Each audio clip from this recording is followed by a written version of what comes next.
25 वर्ष झाली आपण या ठिकाणी बिनपगारी वेळ बिगाऱ्यानं काम करतो.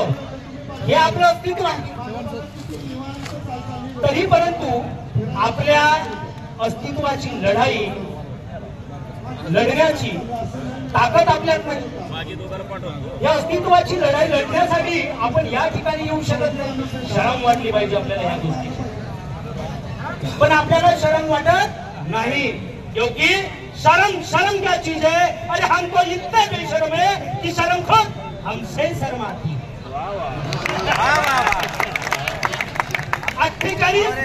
49 दिवस झाले हे माणसं या ठिकाणी तुम्हाला आव्हान करत आहे. या रे बाबांनो, या रे बाबांनो, या रे बाबांनो.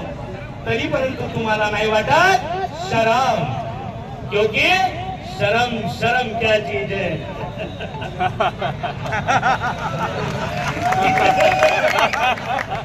क्योंकि शर्म क्या चीज है? अरे हम तो इतने बेशर्म है कि खुद शर्म हमसे शर्माती है. चव्हाण सर ओरडतात, या रे बाबांनो या, बसा इथे येऊन बसा. ते पेंडांग मधल्या लोकांनी इथे येऊन बसा, सावली मधल्या लोकांनी इथे येऊन बसा. परंतु तरी आपल्याला वाटत नाही शरम. क्योंकि शर्म क्या चीज है? अरे हमको इतने बेशर्म है कि शर्म खुद हमसे शर्माती है.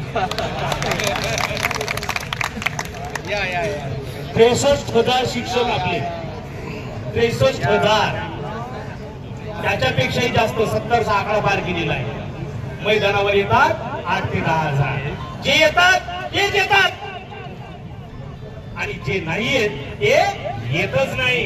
तरी परंतु त्यांना नाही वाटत क्योंकि शर्म क्या चीज है दोस्तों? अरे हम तो इतने बेशर्म है कि खुद शर्म हमसे शर्माती है.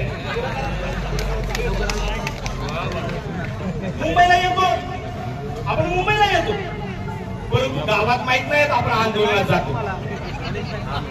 आपल्या गावात नाही आपण आंदोलनात जातो. फोनवरून आला तर पुढे नाही मी मुंबईला चाललोय, काय काम आहे माझ्या शाळेचं असं सांगतो आपण. बरोबर आहे की नाही? हो, टाकू नका इथं. ती आहे शरम. हो राहुल सर, इकडे टाकूच नका, ते समोर टाकू नका तिकडे. कारण तुम्हाला सांगायला वाटते शरम, म्हणून आपण सांगतोय बाबा मुंबईला टाकू नका. पवार सर, ते टाकू नका इकडे. आवाज आणि म्हणून जे सगळे बांधव आहेत सावलीमध्ये बसलेले आहेत, पेंडामध्ये बसलेले आहेत, मी पुन्हा त्यांना विनंती करतोय की बाबांनो समोर येऊन बसा. आवाज कमी आपण शांतता ठेवलं की आवाज बरोबर येईल.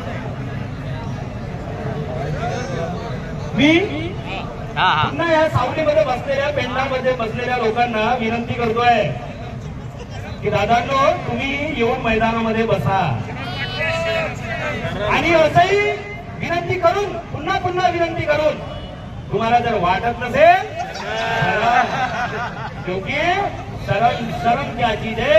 अरे दोस्तों हम तो इतने बेशर्म है कि खुद शर्म हमसे शर्माती है.